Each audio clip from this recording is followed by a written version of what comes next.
ಎಲ್ರಿಗೂ ನಮಸ್ಕಾರ. ಎಲ್ಲರಿಗೂ ಉಷಾಂತರಂಗ ಯೂಟ್ಯೂಬ್ ಚಾನಲ್ಗೆ ಸ್ವಾಗತ. ಗೃಹಜ್ಯೋತಿ ಯೋಜನೆಗೂ ಕೂಡ ಮರು ಅರ್ಜಿ ಸಲ್ಲಿಕೆ ಕಡ್ಡಾಯ ಮಾಡಿದ್ದಾರೆ. ಅದಕ್ಕೂ ಕೂಡ ಹೊಸ ಮಾನದಂಡಗಳನ್ನ ತರ್ತಿದ್ದಾರೆ. ಈ ಯೋಜನೆಗೆ ಮರು ಅರ್ಜಿ ಯಾವಾಗ ಸಲ್ಲಿಸಬೇಕು, ಎಲ್ಲೋಗಿ ಸಲ್ಲಿಸಬೇಕು, ಏನೆಲ್ಲ ಡಾಕ್ಯುಮೆಂಟ್ ಕೊಡಬೇಕು, ಪ್ರತಿಯೊಂದನ್ನು ಕೂಡ ಈ ವಿಡಿಯೋದಲ್ಲಿ ತಿಳಿಸ್ಕೊಡ್ತೀನಿ. ಸ್ಕಿಪ್ ಮಾಡ್ದಲೇ ಬಿಗಿನಿಂಗಿಂದ ಎಂಡ್ವರೆಗೂ ಪೂರ್ತಿಯಾಗಿ ನೋಡಿ. ಹಾಗೆ ಯಾರೆಲ್ಲ ವೀಡಿಯೋಸ್ನ ನೋಡ್ತಾ ಇದ್ದೀರಾ ಪ್ರತಿಯೊಬ್ಬರಿಗೂ ಕೂಡ ಥ್ಯಾಂಕ್ ಯು ಸೋ ಮಚ್. ಯಾರೆಲ್ಲ ಹೊಸಬ್ರು ಚಾನಲ್ನ ನೋಡ್ತಾ ಇದ್ದೀರಾ ಅಥವಾ ಚಾನಲ್ನ ಸಬ್ಸ್ಕ್ರೈಬ್ ಮಾಡ್ಕೊಳ್ಳದಲ್ಲೇ ನೋಡ್ತಾ ಇದ್ದೀರಾ ಅಂದರೆ ಚಾನಲ್ನ ಸಬ್ಸ್ಕ್ರೈಬ್ ಮಾಡ್ಕೊಳ್ಳಿ. ಹಾಗೆ ಬೆಲ್ ಐಕನಲ್ಲೂ ಕೂಡ ಆಲ್ ಅಂತ ಸೆಲೆಕ್ಟ್ ಮಾಡಿ. ಆಗ ಹೊಸ ವಿಡಿಯೋ ಅಪ್ಲೋಡ್ ಮಾಡಿದಾಗೆಲ್ಲ ನಿಮಗೆ ನೋಟಿಫಿಕೇಷನ್ಸ್ ಬಂದಿರುತ್ತೆ. ನಿಮ್ಮ ಫ್ರೀ ಟೈಮಲ್ಲಿ ನನ್ನ ಎಲ್ಲ ವೀಡಿಯೋಸ್ನ ನೋಡ್ಬೋದು. ಬನ್ನಿ ಇವತ್ತಿನ ವಿಡಿಯೋನ ಶುರು ಮಾಡೋಣ. ಹೌದು, ಗೃಹಜ್ಯೋತಿ ಯೋಜನೆಗೂ ಕೂಡ ಮರು ಅರ್ಜಿ ಸಲ್ಲಿಕೆ ಕಡ್ಡಾಯ ಮಾಡಿದ್ದಾರೆ. ಗೃಹಲಕ್ಷ್ಮಿ ಯೋಜನೆಗೆ ಹೇಗೆ ಮತ್ತೆ ಅಪ್ಲೈ ಮಾಡಬೇಕು, ಗೃಹಜ್ಯೋತಿ ಯೋಜನೆಗೂ ಕೂಡ ಹೊಸದಾಗಿ ಅಪ್ಲೈ ಮಾಡಬೇಕು. ಈ ಒಂದು ಯೋಜನೆಯಲ್ಲಿ ಟೋಟಲ್ ಆಗಿ 1.64 ಕೋಟಿ ಫಲಾನುಭವಿಗಳಿರೋದು. ಅದರಲ್ಲೂ ಕೂಡ 26,115 ಕೋಟಿ ವೆಚ್ಚನ ಆಲ್ರೆಡಿ ಎಕ್ಸ್ಪೆನ್ಸ್ ಮಾಡಿದ್ದಾರೆ ಗೃಹಜ್ಯೋತಿ ಯೋಜನೆ ಅಡಿ. ಇದರಲ್ಲಿ ಅನರ್ಹರಿಗೂ ಕೂಡ ಈ ಯೋಜನೆಯ ಲಾಭ ಪಡ್ಕೊಳ್ತಿದ್ದಾರೆ. ಬೇರೆ ರಾಜ್ಯದವರಾಗಿರ್ಬೋದು ಅಥವಾ ಕಮರ್ಷಿಯಲ್ ಯೂಸಿಗಾಗಿರ್ಬೋದು ಸಾಕಷ್ಟು ಜನ ಮಿಸ್ಯೂಸ್ ಮಾಡ್ಕೊಳ್ತಿರ್ತಾರೆ ಅಂದ್ಬಿಟ್ಟು ಇದ್ರ ಬಗ್ಗೆ ಡಿ ಕೆ ಶಿವಕುಮಾರ್ ಅವರು ಕೂಡ ಮಾತಾಡಿದರು.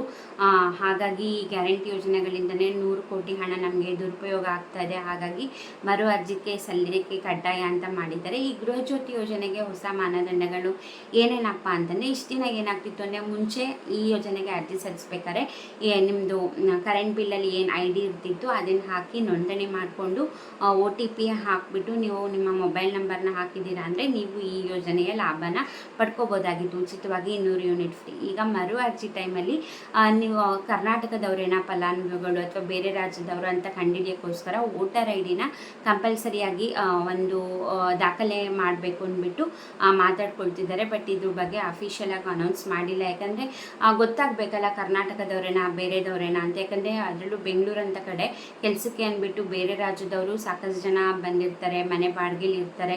ಸೊ ಅಂಥವ್ರು ಕರ್ನಾಟಕದವರೇನಾ ಬೇರೆಯವರ ಅಂತ ಸರ್ಕಾರಕ್ಕೆ ಗೊತ್ತಾಗಬೇಕಲ್ಲ.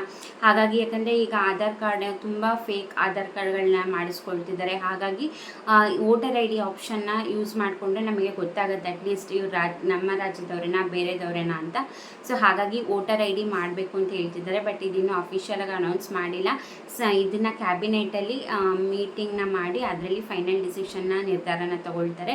ಬಟ್ ವೋಟರ್ ID ಮಾಡೋದ್ರಿಂದ ಅಟ್ಲೀಸ್ಟ್ ಒಂದು 20 to 30% ಆದರೂ ಮಿಸ್ಯೂಸ್ ಆಗೋದು ತಪ್ಪತ್ತೆ, ಗೊತ್ತಾಗುತ್ತೆ ಅಟ್ಲೀಸ್ಟ್ ಎಷ್ಟು ಜನ ಇದ್ದಾರೆ ಏನು ಅಂದ್ಬಿಟ್ಟು. ನಿಮಗೇನನ್ಸುತ್ತೆ ಅಂತ ಕಮೆಂಟ್ ಮಾಡಿ. ವೋಟರ್ ID ಡಿಸಿಷನ್ ಕರೆಕ್ಟ್ ಇದೆಯಾ ಅಥವಾ ಯಾವ ಡಾಕ್ಯುಮೆಂಟ್ನ ಕಂಪಲ್ಸರಿ ಮಾಡಿದ್ರೆ ಗೊತ್ತಾಗುತ್ತೆ ಅಂತ ನಿಮ್ಮ ಅನಿಸಿಕೆ ಅಭಿಪ್ರಾಯನ ಕಮೆಂಟ್ ಮಾಡಿ. ಹೊರ ರಾಜ್ಯದವ್ರಿಗಾಗಿರ್ಬೋದು ಅಥವಾ ಕಮರ್ಷಿಯಲ್ ಯೂಸಿಗೆ ತುಂಬ ದುರುಪಯೋಗ ಆಗ್ತಿದೆ ಅಂತ. ಅದರಲ್ಲೂ ಮನೆ ಮತ್ತು ಅಂಗಡಿ ಒಟ್ಟಿಗೆ ಇತ್ತು ಅಂತಂದರೆ ಎರಡಕ್ಕೂ ಸೇರಿಸಿ ಒಂದೇ ಮೀಟ್ರ್ ಬೋರ್ಡ್ ಇರುತ್ತೆ. ಆಬ್ವಿಯಸ್ಲಿ ಆಗ ಉಚಿತ ಕರೆಂಟ್ ಅಂದರೆ 200 ಯೂನಿಟ್ ಅವಾಗ ಕಮರ್ಷಿಯಲ್ಗೂ ಯೂಸ್ ಆಗುತ್ತೆ. ಸೊ ಹಾಗಾಗಿ ಆ ಥರ ಎಲ್ಲ ಮಾಡೋಂಗಿಲ್ಲ. ಮನೆ ಅಥವಾ ಅಂಗಡಿ ಒಟ್ಟಿಗೆ ಇತ್ತು ಅಂದರೆ ಮನೆಗೆ ಬೇರೆ ಮೀಟ್ರು, ಅಂಗಡಿಗೆ ಬೇರೆ ಮೀಟ್ರು ಹಾಕ್ಸ್ಬೇಕು. ಸೊ ಈ ಥರ ಎಲ್ಲ ಆಗ್ತಿರೋದ್ರಿಂದ ತುಂಬಾ ಮಿಸ್ಯೂಸ್ ಆಗ್ತಿದೆ ಅಂದ್ಬಿಟ್ಟು ಗೃಹಜ್ಯೋತಿ ಯೋಜನೆಗೂ ಕೂಡ ಮರು ಅರ್ಜಿ ಸಲ್ಲಿಕೆ ಕಡ್ಡಾಯನ ಮಾಡಿದ್ದಾರೆ. ಇದು ಯಾವಾಗಿಂದ ಅಪ್ಲೈ ಮಾಡಬೇಕು ಅಂತ ಇನ್ನೂ ಅಫಿಷಿಯಲಾಗಿ ಅನೌನ್ಸ್ ಮಾಡಿಲ್ಲ. ಸೊ ಹಾಗಾಗಿ ಡಾಕ್ಯುಮೆಂಟ್ ಮಾತ್ರ ವೋಟರ್ ID ಮಾಡಬೇಕು ಅಂತ ಕ್ಯಾಬಿನೆಟಲ್ಲಿ ಮೀಟಿಂಗ್ ಮಾಡಿ ಡಿಸೈಡ್ ಮಾಡ್ತಾರೆ. ಅಫಿಷಿಯಲಾಗಿ ಅನೌನ್ಸ್ ಮಾಡಿದ್ರೆ ಖಂಡಿತ ಅದ್ರ ಬಗ್ಗೆ ಕೂಡ ವಿಡಿಯೋ ಮಾಡಿ ತಿಳಿಸ್ತೀನಿ.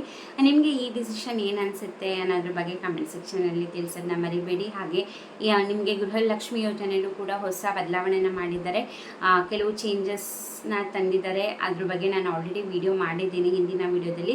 ದಯವಿಟ್ಟು ಅದನ್ನ ಕೂಡ ಚೆಕ್ ಮಾಡಿ. ಯಾವಾಗಿಂದ ಡಾಕ್ಯುಮೆಂಟ್ ಕೊಡಬೇಕು, ಯಾರ್ಯಾರೆಲ್ಲ ಅಪ್ಲೈ ಮಾಡಬೇಕು.